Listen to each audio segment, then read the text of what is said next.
Toledo siempre había sido para mí una ciudad de contradicciones. Los muros de piedra escondían historias antiguas y las plazas brillaban bajo el sol de primavera, llenas de turistas y risas, pero tras cada sombra parecía haber otro mundo, uno más secreto. Crecí aquí, entre patios con bugambillas y fachadas de colores cálidos, y, sin embargo, nunca había sentido tanto vértigo como esa noche de mayo. Era la primera gala benéfica que organizaba mi esposo, Sergio, ahora concejal en el ayuntamiento. Él siempre había sido correcto, previsible, casi transparente, su mayor orgullo era la reputación familiar. Me había pedido que le acompañara, y como siempre, acepté. Me preparé con especial cuidado, no por Sergio, sino por mí.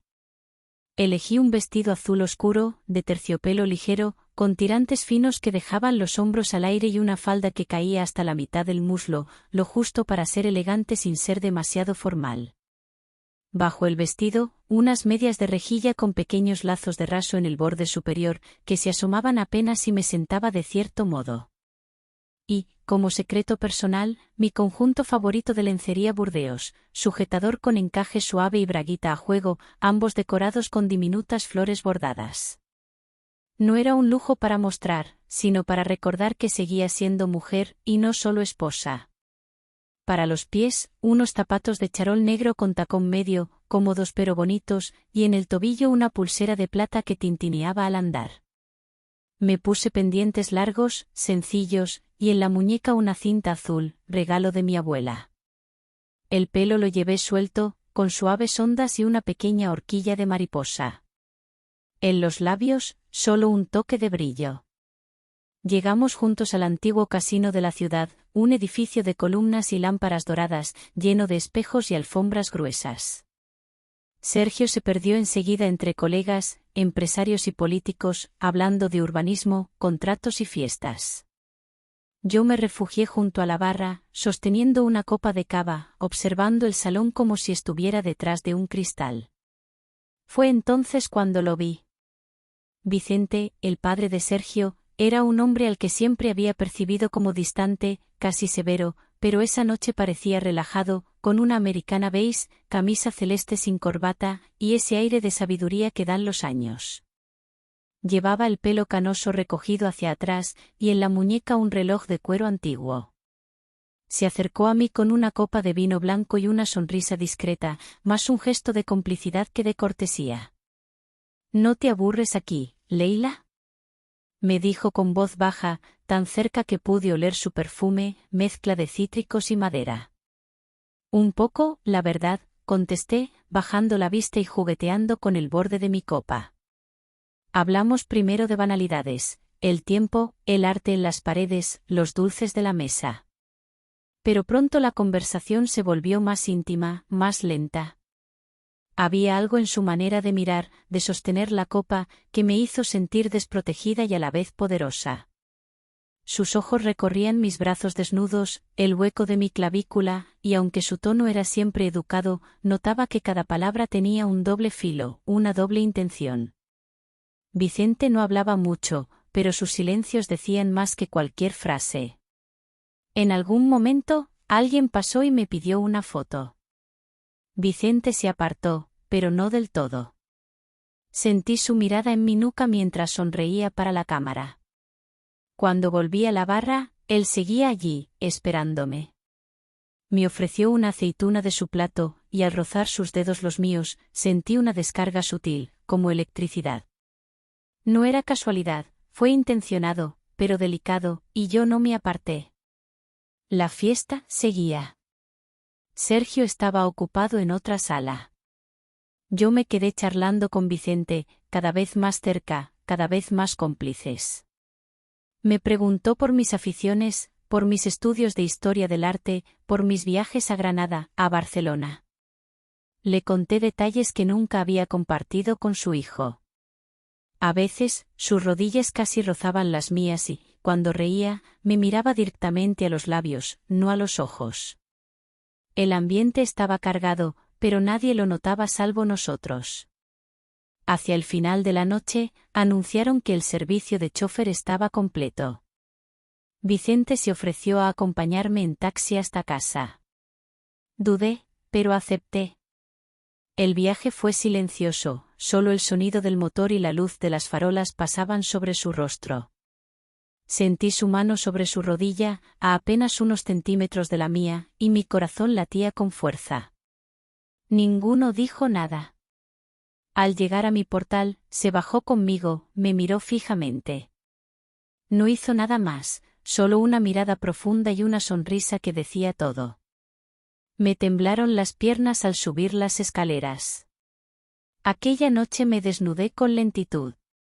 El vestido resbaló por mi cuerpo, las medias quedaron a la altura de los muslos y me quedé frente al espejo solo con mi lencería. Me miré largamente, tocando el encaje y el lazo azul de la pulsera. No pensé en Sergio, sino en Vicente, en su voz, en sus ojos, en cómo me había hecho sentir mujer de nuevo. Esa semana viví en una nube. Repetía mis rutinas, desayuno con Sergio, paseo por el parque, llamadas con amigas, pero todo tenía otro brillo, como si algo dentro de mí se hubiera despertado. Volví a sentir la textura de las medias, el roce de la seda bajo la ropa, la electricidad en las manos. El sábado por la tarde, recibimos invitación para comer en la casa de campo de Vicente, en un pequeño pueblo cerca de Toledo, Los Cigarrales. Elegí un vestido blanco de lino, sencillo pero pegado al cuerpo, con mangas cortas y escote cuadrado. Debajo, el mismo conjunto burdeos. Me puse unas sandalias doradas, muy finas, y el pelo recogido con una cinta roja. La casa era antigua, con jardín lleno de hiedra y olor a lavanda. Ayudando a poner la mesa, sentí a Vicente cerca. No me tocó, pero estaba tan próximo que el calor de su cuerpo parecía envolverme. Mientras todos salían al porche, me quedé un segundo más en la cocina buscando el salero, y él apareció en la puerta. ¿Sabías que tienes una forma de andar que se escucha antes de verte? Dijo en voz baja. Me giré y le sostuve la mirada. Sentí como mi respiración se hacía más profunda. No respondí, solo sonreí. Al volver con la familia, noté que me observaba al caminar, su mirada fija en mis piernas, en mis tobillos con la pulsera de plata. Esa noche, en casa, Sergio me habló de sus planes, pero yo apenas le oía.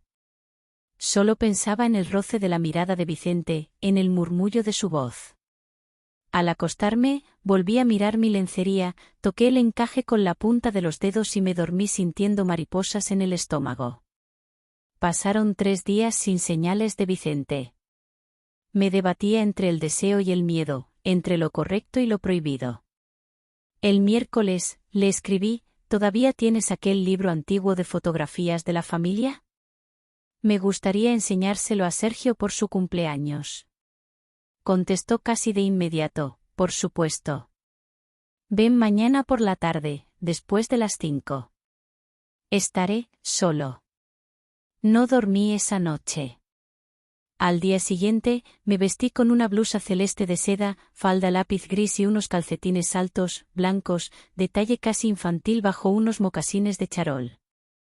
No era para que nadie los viera, era para sentirme diferente, poderosa, casi traviesa. Llegué a su casa con las manos temblorosas. Me abrió la puerta con una sonrisa y el cabello algo despeinado. Me invitó a pasar a la biblioteca, donde había preparado café y dulces de almendra. Nos sentamos juntos a revisar el álbum. A veces nuestras manos se rozaban al pasar las páginas. Cuando vi una foto del joven, le miré y le dije, «Tienes la misma mirada de entonces». Él sonrió y, sin decir nada, dejó su mano sobre la mía unos segundos. Sentí que me quemaba por dentro. No hubo más. No fue necesario. Volví a casa en silencio, con el corazón latiendo al ritmo de un tambor. Esa noche, al desnudarme, me quedé mucho tiempo frente al espejo, con la blusa desabrochada, tocando la piel de mi vientre, sintiendo un deseo dulce y peligroso. Todo estaba a punto de empezar. Después de aquella tarde en la biblioteca de Vicente, los días se volvieron más lentos, como si cada minuto se estirara con una expectación suave y eléctrica. Sergio apenas notaba mi nerviosismo, seguía absorto en su agenda y reuniones. Yo, en cambio, sentía como mi cuerpo y mi mente estaban en otro sitio, en la casa de Vicente, en la caricia de sus palabras y en el calor de su mano sobre la mía. Al principio, traté de distraerme, salí a caminar por el casco antiguo, paseé por la plaza de Zocodover y me senté junto al Tajo, dejando que el viento jugara con mi falda y con los pensamientos que me perseguían como sombras largas. Pero incluso en esos momentos de calma, recordaba la sensación de la seda, el sonido de sus dedos rozando las páginas del álbum, el brillo de sus ojos al mirarme por encima de sus gafas. El jueves, por la mañana, decidí cambiar de look. Me puse una falda plisada color mostaza, blusa blanca abotonada hasta la garganta y, como pequeño secreto, unas medias negras con costura en la parte trasera, casi imperceptibles bajo la falda. En los pies, zapatos Oxford de charoli, y en el cuello, un pañuelo de seda roja, regalo de una tía de Sevilla. Me miré en el espejo y sonreí, me veía diferente, atrevida y elegante a la vez, como una versión de mí que solo yo conocía. Ese día, mientras tomaba café con mi amiga Nuria en una cafetería bajo los soportales de la Plaza Mayor, mi móvil vibró discretamente. Un mensaje de Vicente: hoy hace sol en el patio, ¿quieres venir a merendar? No habrá nadie más. Tardé en responder, pero la decisión ya estaba tomada antes de escribir: sí, me encantaría. Llegué a su casa a media tarde. El sol inundaba el patio interior, donde la hiedra trepaba por las paredes y las macetas de albahaca llenaban el aire de aroma fresco. Vicente me esperaba sentado en una mesa redonda, con una jarra de limonada, pastelitos de almendra y una radio antigua de fondo, sonando suave una copla española. Me senté a su lado, con el mantel de lino rozando mis rodillas. Vicente llevaba una camisa blanca, remangada hasta los codos, y pantalones beige. Su brazo tenía pequeñas manchas de sol, y las venas en sus manos parecían dibujar caminos secretos. La conversación fluyó natural, como un riachuelo de verano. Hablamos de literatura, de cine, de las fiestas que se acercaban en el barrio. A ratos, el silencio entre nosotros era aún más elocuente. Notaba cómo observaba mis manos, los anillos finos, el lazo del pañuelo en mi cuello, el brillo de mis medias cada vez que cruzaba las piernas. Nunca imaginé que pudiera ser tan detallista, Leila, comentó él, fijando la mirada en el nudo rojo de mi cuello. Tienes un don para convertir lo cotidiano en algo especial. Sentí un calor dulce subiendo por mi piel. El elogio era sencillo, pero en su boca sonaba a caricia. Tomó mi mano por encima de la mesa, muy despacio, con gesto seguro. La sostuvo apenas unos segundos, y luego se apartó, como si ese pequeño gesto pudiera incendiar todo el patio.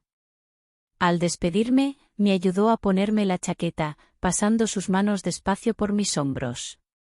Su aliento rozó mi nuca y sentí un escalofrío. Me detuve en la puerta, y él me susurró al oído: ¿sabes qué me gusta más de ti? Que nunca sabes cuándo te vas a dejar llevar. Salí a la calle con el corazón latiendo desbocado, las piernas temblorosas y el sabor de la limonada todavía en los labios. Caminé despacio hasta casa, notando el roce de las medias en cada paso, la ligereza del pañuelo en el cuello, el perfume de albahaca en el aire. Esa noche, al llegar, Sergio estaba revisando papeles en el despacho.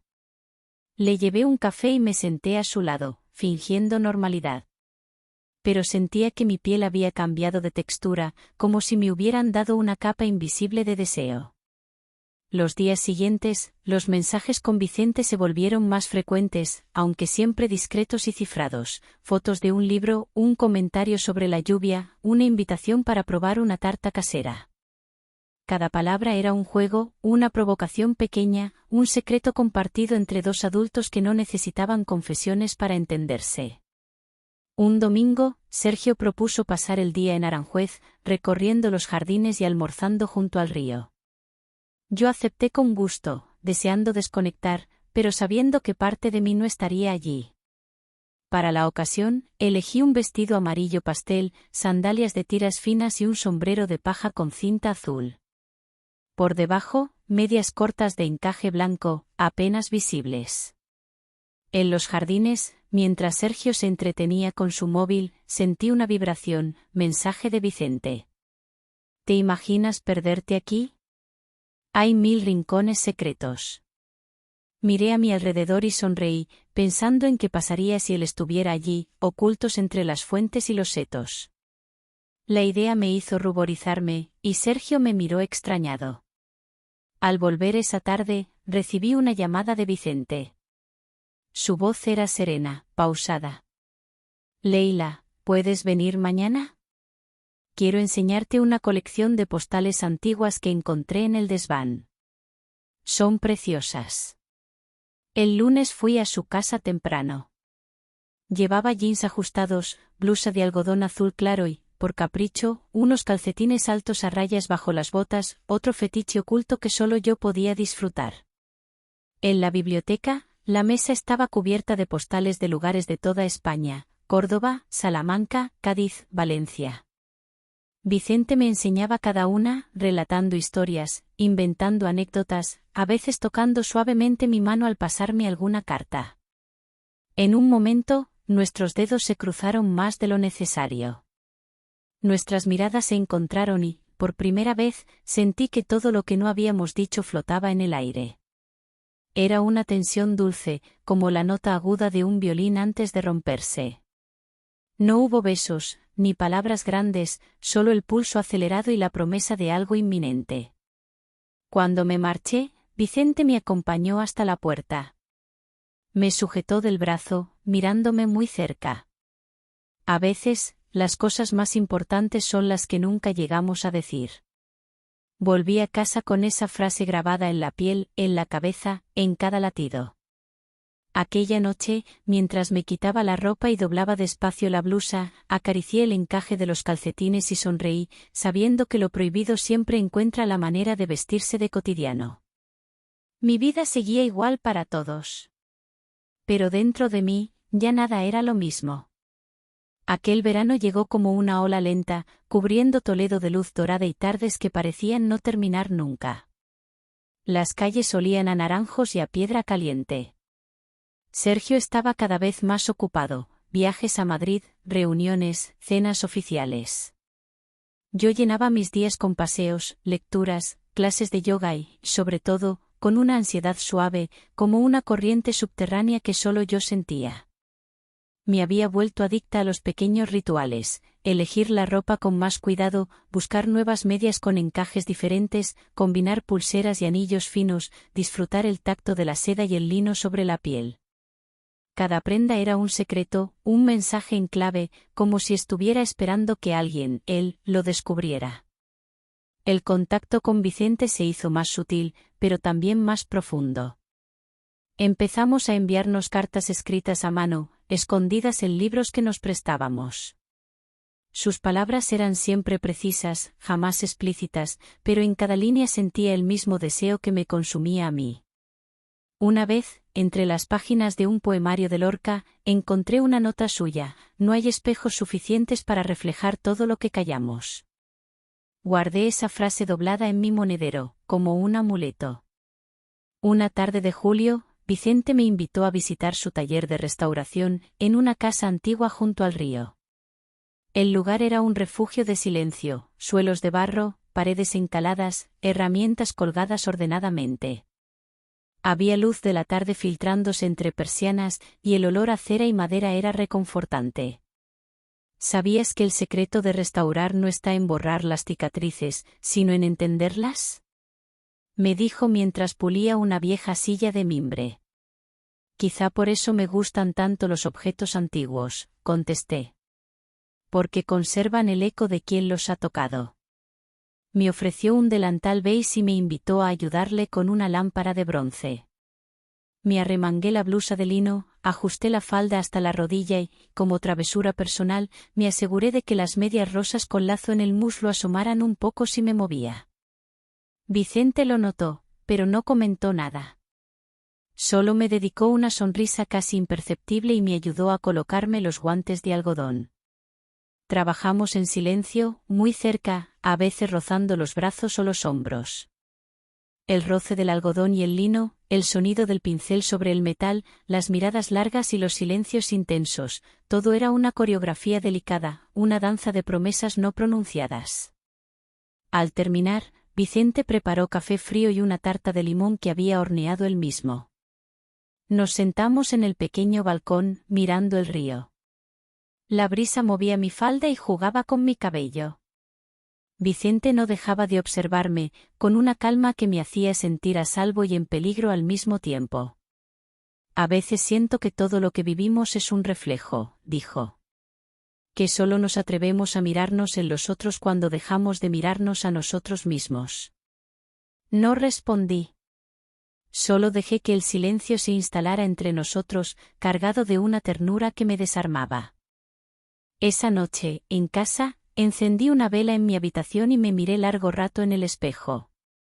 Me puse un camisón blanco con encaje, suelto y ligero, y me tumbé sobre la cama, dejando que la tela se deslizara sobre mis muslos. No hice nada más, no era necesario. Bastaba con recordar el tacto de los guantes, la voz grave de Vicente, el olor a madera y cera. Dormí con una sonrisa tranquila y los dedos entrelazados sobre el vientre. A la mañana siguiente, Sergio me propuso un viaje de fin de semana a la costa, para desconectar.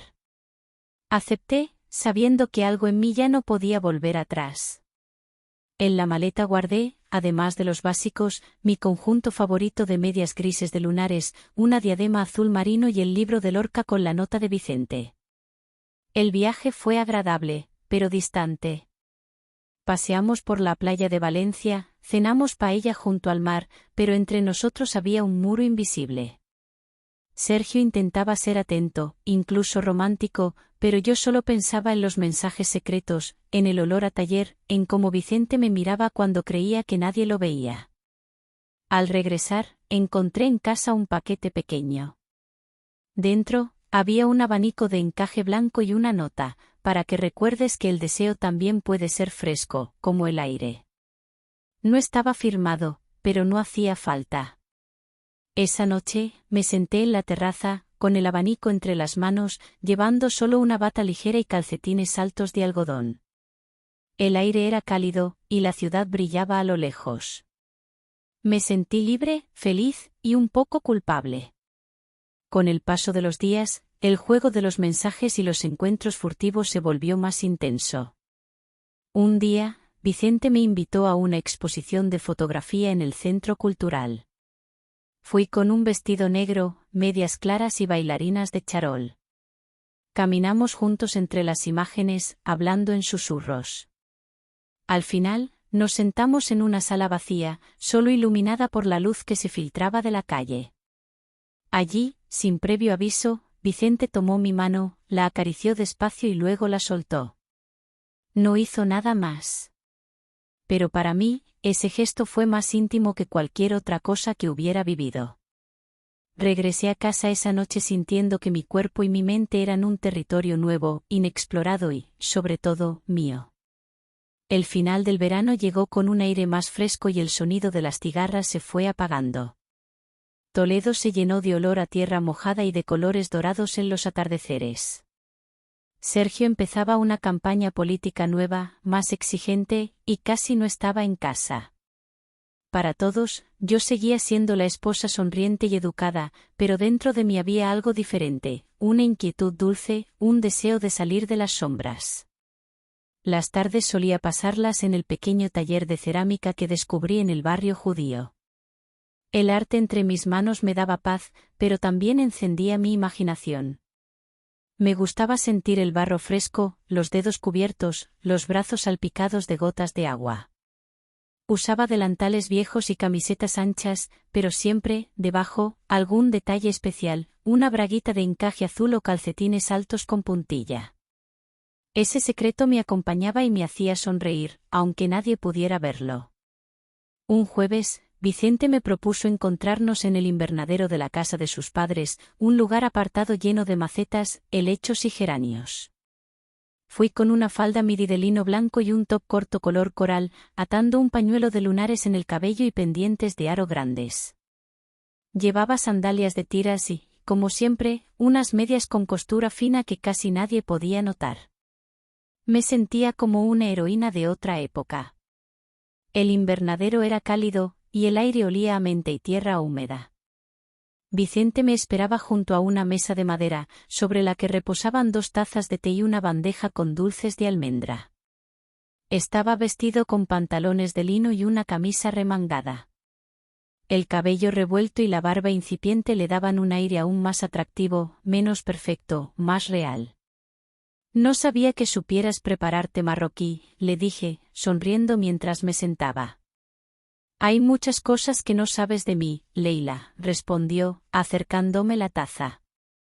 ¿Quieres descubrirlas? La conversación fue ligera al principio, llena de historias de infancia y anécdotas familiares. A veces, Vicente se quedaba callado, mirándome fijamente como si intentara memorizar cada detalle, el brillo de mis labios, el movimiento de mis manos, la curva de mi cuello. En un momento, una abeja entró volando y, al intentar ahuyentarla, choqué mi brazo con el suyo. Fue apenas un roce, pero la electricidad recorrió todo mi cuerpo. Vicente me cogió suavemente la muñeca, la acarició apenas con el pulgar, y me preguntó si tenía miedo. Yo negué con la cabeza, mordiéndome el labio sin darme cuenta. No hacía falta más. Luego salimos juntos al pequeño patio trasero.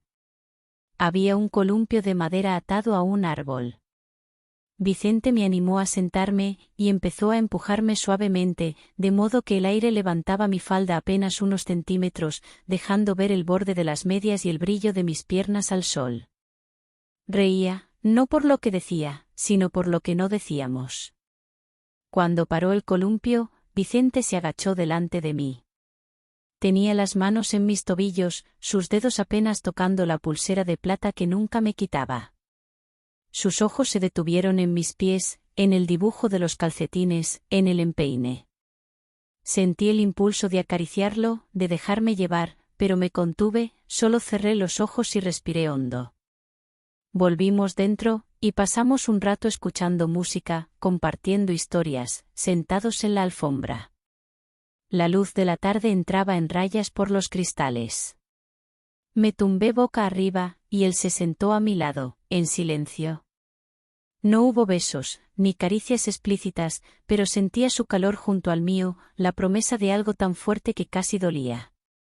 Al volver a casa esa noche, me desnudé despacio.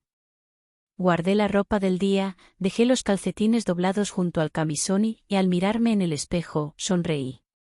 No era culpa lo que sentía, sino libertad, la libertad de saberme deseada y deseante, la de tener secretos propios y dejar que el mundo los intuya solo a medias. Unos días después, Sergio me pidió que lo acompañara a una cena de gala en el Parador de Toledo. Era una cita oficial, llena de políticos y empresarios. Para la ocasión, elegí un vestido verde esmeralda de terciopelo, escotado en la espalda, con mangas largas y una caída suave hasta el tobillo. Debajo, medias de red y lencería negra con detalles de satén.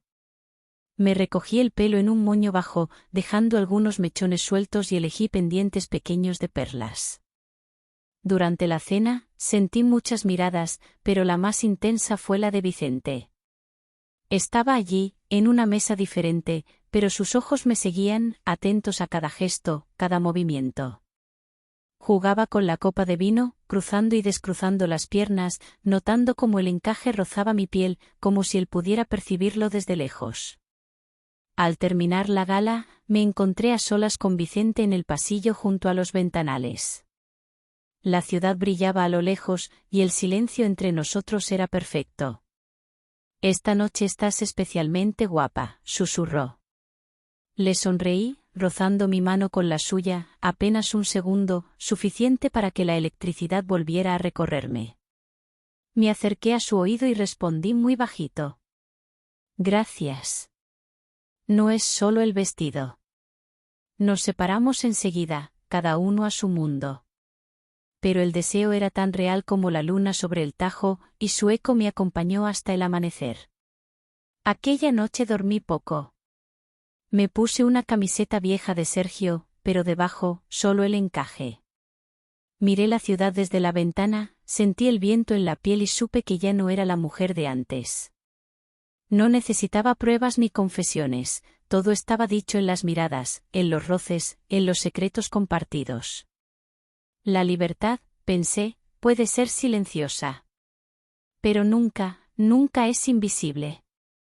El otoño llegó a Toledo con ráfagas frías y la promesa de lluvia. Las calles, antes llenas de luz, se llenaron de hojas doradas y charcos de agua oscura. Mi vida en casa parecía tranquila. Sergio seguía con su campaña, hablaba de promesas electorales y cenas de compromiso. Yo me movía por la casa como una sombra ligera, ocupada en pequeños rituales, organizar bufandas, pulir botines, ordenar libros, mientras dentro de mí algo se agitaba, indomable. Los mensajes con Vicente se volvieron más escasos, pero también más intensos. Ahora cada palabra era elegida con cuidado, cada llamada era breve pero cargada de pausas que decían mucho más que los silencios de antes. Había aprendido a esconder los pequeños sobres en un libro de recetas, a borrar los rastros de su perfume en mis muñecas. Pero lo que no podía borrar era el deseo de verle, la certeza de que entre nosotros quedaba algo pendiente.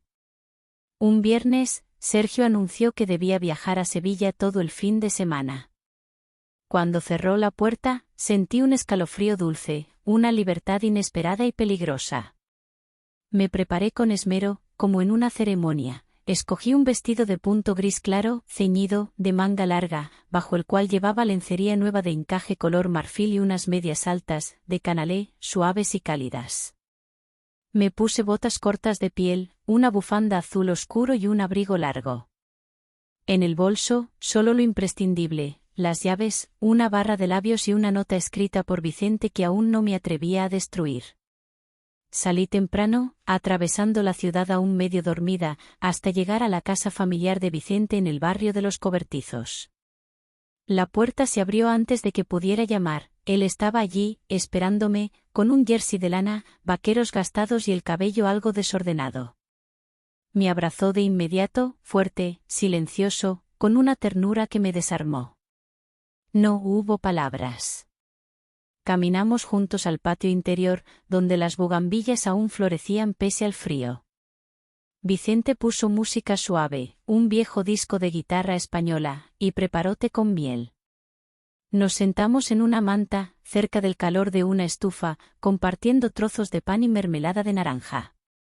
El aire olía a madera y a promesa. Poco a poco, la conversación fue perdiendo peso y el silencio se hizo más hondo.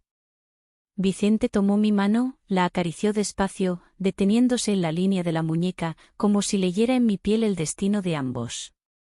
Cuando nuestras miradas se cruzaron, supe que nada podría detenernos. Me quitó la bufanda y el abrigo con gestos lentos, casi solemnes, y yo sentí como el encaje y la lana se deslizaban sobre mi piel, mezclando frío y calor, deseo y miedo. Nos quedamos así, uno frente al otro, durante un tiempo que no podría medir. Sus manos recorrieron mis hombros, mi cuello, bajando hasta la cintura. No hubo urgencia, era una especie de danza, una forma de pedir permiso y al mismo tiempo de confesar todo lo que nunca habíamos dicho en voz alta. Yo le acaricié el rostro, el borde de la barba, los labios. Él besó mis párpados, la frente, los nudillos, cada gesto como si fuera una promesa. Después, nos tumbamos juntos sobre la manta, y él apoyó la cabeza sobre mi regazo. Le acaricié el pelo, jugando con los mechones y el tejido de mi vestido, mientras él deslizaba los dedos por mis medias, dibujando líneas invisibles. No cruzamos ningún límite visible, pero el aire entre nosotros era tan denso que sentí que podía cortarse. Todo era tacto, perfume, susurros, la tela, la piel, la respiración, el silencio compartido. Fuera, empezó a llover suave, y la luz de la tarde se volvió dorada y triste. Vicente me contó historias de su juventud, de viajes, de amores perdidos y cartas nunca enviadas. Yo le hablé de sueños y de miedos, de lo que sentía cuando estaba a solas, de la sensación de que mi vida ya no podía ser como antes. Él me escuchaba en silencio, con los ojos llenos de complicidad y algo de tristeza. Al caer la noche, encendió una lámpara de papel y me cubrió con una manta fina. Bailamos despacio por el patio, apenas un giro, mi mejilla en su hombro, su mano firme en mi espalda. Sentía su respiración y el latido de su corazón, y supe que ese momento era un umbral, algo que nunca podría olvidar. Cuando me fui, Vicente me acompañó hasta la puerta. No dijo adiós. Solo me miró como si quisiera memorizar mi rostro. Antes de irme, deslizó en mi bolsillo una pequeña caja de madera, cerrada con una cinta roja. Regresé a casa bajo la lluvia, con el corazón desbocado. Sergio aún no había vuelto. Me desnudé con lentitud, dejé la ropa en la silla y, envuelta solo en mi lencería, abrí la caja. Dentro, encontré un colgante antiguo y una nota. Para cuando no quieras fingir más. Te espero donde todo empezó. Me quedé mirando el colgante, los dedos temblorosos. En ese instante supe que mi vida acababa de dividirse en dos, la de antes y la de después. Los días siguientes fueron extraños, llenos de silencios, de sospechas apenas veladas.